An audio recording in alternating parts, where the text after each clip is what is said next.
Kif joħroġ minn stħarriġ pubbliku fost l-akbar ekonomiji Ewropej permezz ta' YouGov, il-maġġoranza ta' dawn il-popli jemnu li s-sistema tal-pensjonijiet li tingħata mill-istat lil dawk li jkunu jaqbżu l-età tal-irtirar mhux se tibqa' affordabbli u anke li mhijiex ġeneruża kif jixraq. Fil-fatt, minn dan l-istħarriġ, 83% tal-Pollakki, 78% tal-Ġermaniżi, 73% tat-Taljani, 70% tal-Franċiżi, 61% tal-Ispanjoli u 56% tal-Ingliżi qalu li l-pensjoni tagħhom ma sservihomx fil-ħajja ta' kuljum għax hi baxxa wisq.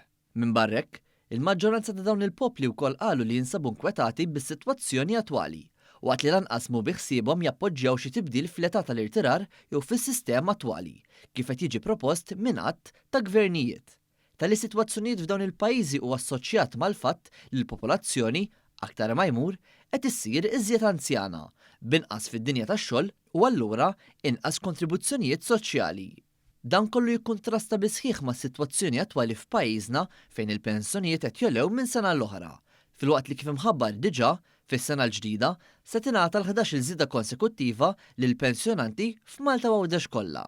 Minn barrek, u forsi iżjed importanti, il-Pensions Strategy Group maħtur mill-Gvern riċentament iddikjara li s-sistema tal-pensjonijiet f'pajjiżna hija affordabbli għal mill-inqas ġenerazzjoni oħra.